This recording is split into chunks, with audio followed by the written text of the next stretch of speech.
सचमुच मुझे दंड दो, सचमुच मुझे दंड दो कि भूलूं मैं तुम्हें भूल जाने की दक्षिणी ध्रुवी अंधकार अमावस्या शरीर पर चेहरे पर अंतर में पालूं मैं, झेलूं मैं, उसी में नहालूं मैं। इसलिए कि तुमसे ही परिवेष्टित आच्छादित रहने का रमणीय यह उजेला अब सहा नहीं जाता, नहीं सहा जाता है। ममता के बादल की मणराती कोमलता भीतर तिराती है, कमजोर और अक्षम अब हो गई है आत्मा यह। छटपटाती छाती को भवितव्यता डराती है, बहलाती सहलाती आत्मीयता बर्दाश्त नहीं होती है। सचमुच मुझे दंड दो, सचमुच मुझे दंड दो कि हो जाऊं पाताली अंधेरे की गुफाओं में, विवरों में, धुएं के बादलों में, बिल्कुल मैं लापता कि वहां भी तो तुम्हारा ही सहारा है। इसलिए कि जो कुछ भी मेरा है या मेरा जो होता सा लगता है, होता सा संभव है, सभी वह तुम्हारी ही कारण के कार्यों का घेरा है, कार्यों का वैभव है। अब तक तो जिंदगी में जो कुछ था, जो कुछ है, सहर्ष स्वीकारा है, इसलिए कि जो कुछ भी मेरा है वह तुम्हें प्यारा है, जो कुछ भी मेरा है वह तुम्हें प्यारा है, तुम्हें प्यारा है। नमस्कार, मैं हूं मनोज कुमार। आप देख रहे हैं ज्ञान समग्र चैनल पर हिंदी क्लासेस। आज हम पढ़ेंगे गजानन माधव मुक्तिबोध की कविता सहर्ष स्वीकारा है। इस कविता का 2 अनुच्छेद हम पिछले वीडियो में पढ़ चुके हैं। आज हम अगला 2 अनुच्छेद पढ़ेंगे।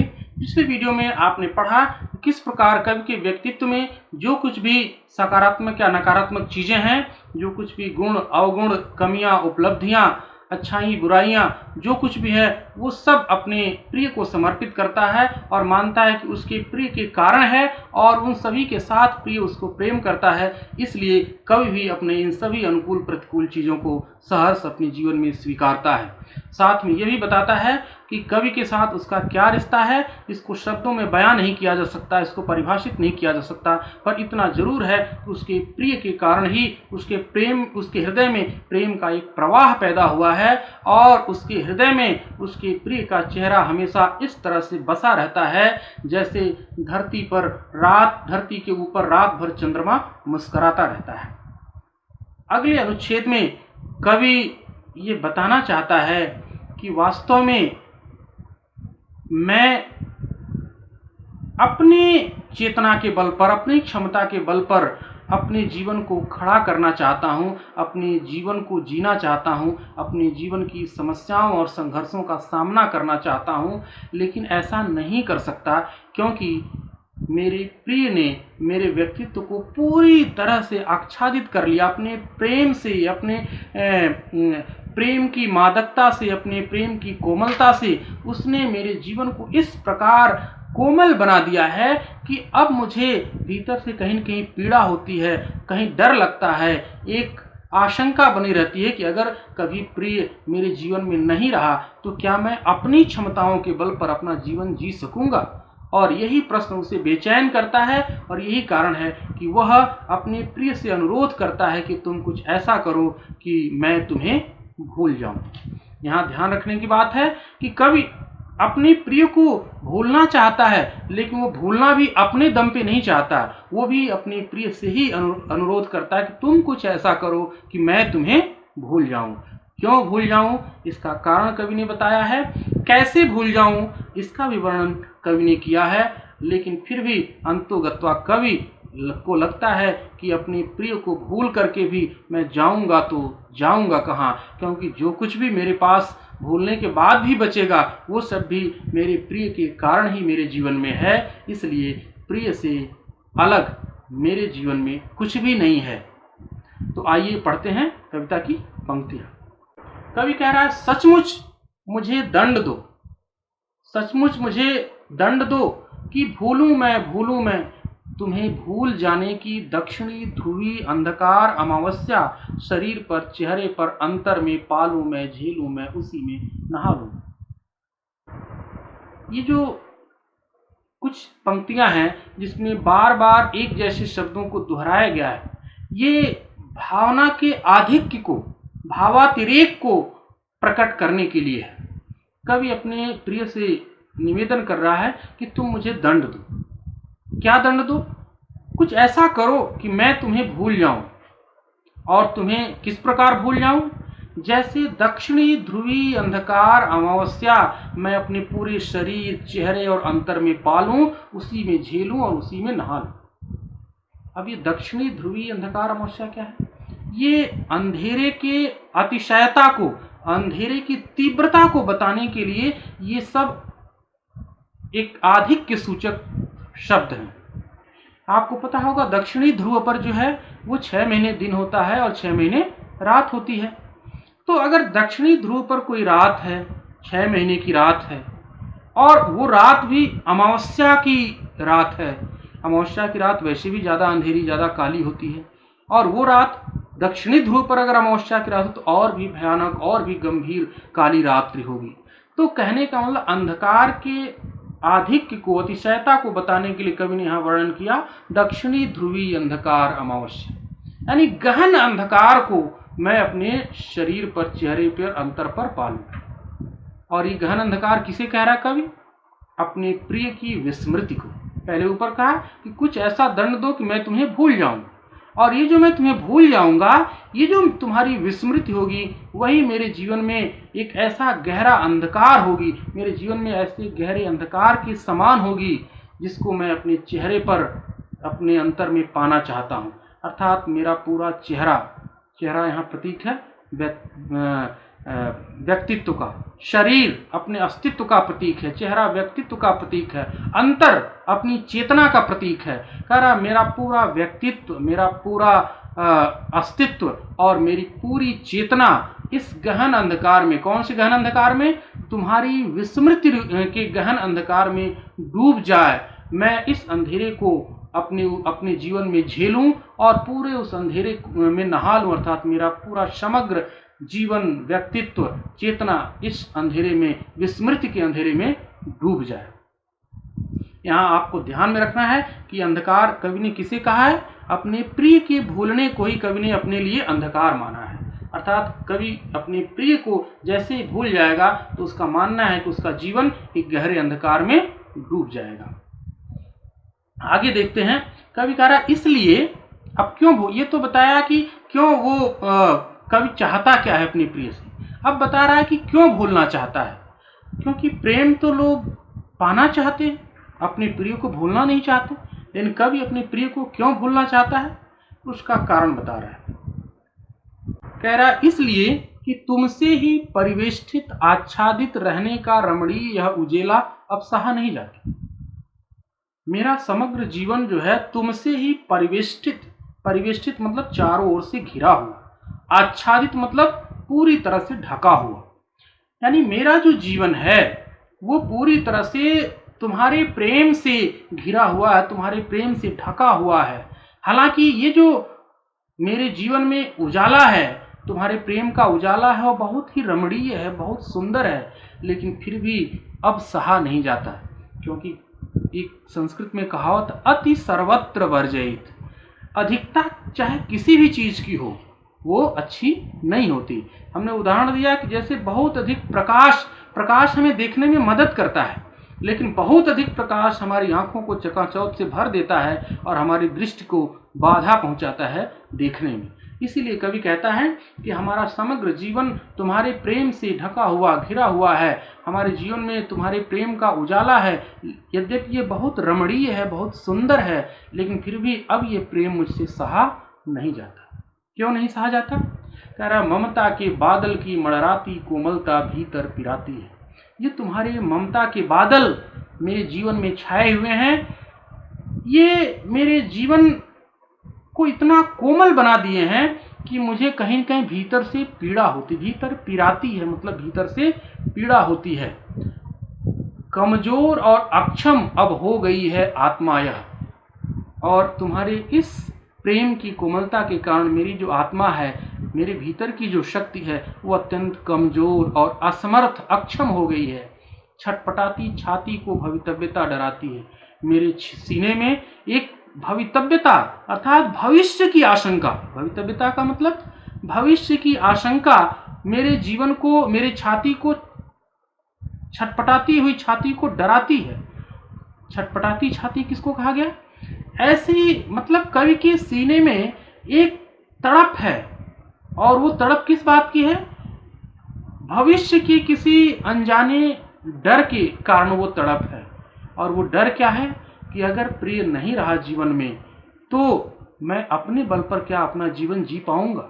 ये जो भविष्य की जो आशंका है, कह रहा है, ये मुझे कहीं न कहीं भीतर भय पैदा करती है, मुझे डराती है, मेरी छाती में डर पैदा करती है। बहलाती सहलाती आत्मीयता बर्दाश्त नहीं होती। ये जो तुम्हारी बहलाती सहलाती आत्मीयता अर्थात हर घड़ी जो तुम मुझे प्रेम से दुलारती हो, बहलाती हो, सहलाती हो, ये जो तुम्हारा अपनापन है, अब मुझसे बर्दाश्त नहीं होता।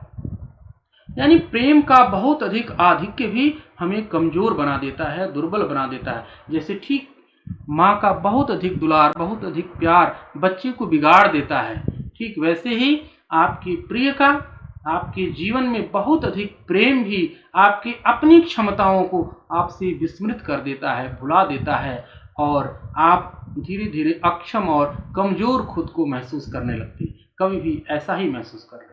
इसलिए फिर कवि निवेदन कर रहा है कि सचमुच मुझे दंड दो कि हो जाऊं पाताली अंधेरे की गुहाओं में, विवरों में, धुएं के बादलों में, बिल्कुल मैं लापता। एक बार पुनः कवि अपनी प्रिय से रिक्वेस्ट कर रहा है, निवेदन कर रहा है कि तुम मुझे दंड दो। और क्या दंड दो? कि मैं पाताली अंधेरी गुहाओं में, विवरों में, धुएं के बादलों में लापता हो जाऊं। यहाँ पर भी जो पाताली अंधेरे की बात कर रहा है, यहाँ पर भी अंधेरे की ही बात कर रहा है कवि। वो अंधेरा क्या है? अब कवि के प्रिय के भूलने का अंधेरा। यहाँ भी यही कवि कह रहा है कि तुम मुझे ऐसा दंड दो कि मैं तुम्हें भूल जाऊं, ताकि मेरा जीवन गहन अंधकार में डूब जाए। वो गहन अंधकार कितना गहन होगा, इस अधिकता को वर्णन करने के लिए कवि ने कुछ शब्दों का सहारा लिया है। कह रहा पाताली अंधेरे की गुहाओं में, विवरों में, धुएं के बादलों में मैं लापता हो जाऊं। अंधेरा वैसे भी बहुत काला होता है, और पाताल में अंधेरा हो, एक कल्पना है कवि की कि पाताल में अगर कोई अंधेरा हो तो वो और ज्यादा भयानक लगेगा, डरावना लगेगा। और उस पाताल के अंधेरे में कोई गुफा हो, और फिर उस गुफा के भीतर भी कोई विवर हो। विवर का मतलब होता है छिद्र, छोटा सा कोई छिद्र हो, और उस छिद्र में भी धुआं भरा हुआ हो, धुएं के बादल भरे हुए हैं। तो आप कल्पना कीजिए कि कितना खतरनाक, डरावना, गहरा अंधेरा वहां पर होगा। यानी पाताल में कोई गुफा हो, गुफा में कोई छिद्र हो, छिद्र में धुएं के बादल भरे हों, तो वहां जो गहरा अंधकार होगा, यानी रोशनी की बिल्कुल कोई गुंजाइश न हो। यानी कवि मानता है कि जिस दिन वो अपने प्रिय को भूल जाएगा, उस दिन उसका जीवन इसी प्रकार इतने गहरे अंधकार में डूब जाएगा। फिर भी कवि उस गहन अंधकार में खुद को लापता होना मंजूर करता है। क्यों लापता होना मंजूर करता है? क्योंकि उसे अब प्रेम का आधिक्य सहन नहीं होता। वह अपनी चेतना को, अपनी क्षमता को फिर से महसूस करना चाहता है, लेकिन तुरंत उसे इस बात का बोध भी हो जाता है कि लापता की वहां भी तो तुम्हारा ही सहारा है। कवि को लगता है कि अगर मैं वहां लापता भी हो गया, अर्थात उस गहरे अंधेरे में डूब भी गया, तो वहां पर भी मैं खुद को बचाए रखने के लिए जो कोशिश करूंगा, वो उस कोशिश में भी तो कहीं न कहीं तुम्हारा ही सहारा होगा। इसलिए कि क्यों तुम्हारा सहारा होगा? इसलिए कि जो कुछ भी मेरा है, या मेरा जो होता सा लगता है, या होता सा संभव है, वह सब तुम्हारे ही कारण के कार्यों का घेरा है, कार्यों का वैभव। कवि मानता है कि मैं जिससे अपना प्रयास समझ करके उस अंधेरे से लड़ने के लिए करूंगा, वो प्रयास भी तुम्हारे ही कारण है मेरे भीतर। क्योंकि कवि का मानना है कि मेरे भीतर जो कुछ भी है, मेरा जीवन, मेरा व्यक्तित्व, मेरा अस्तित्व, मेरे भीतर की सारी भावनाएं और मेरी सारे विचार, ये सब तुम्हारे ही कारण हैं।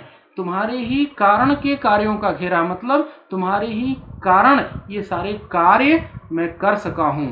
तो इसलिए अब तक जो कुछ जिंदगी में जो कुछ था, जो कुछ है, उसको हमने सहर्ष स्वीकारा है।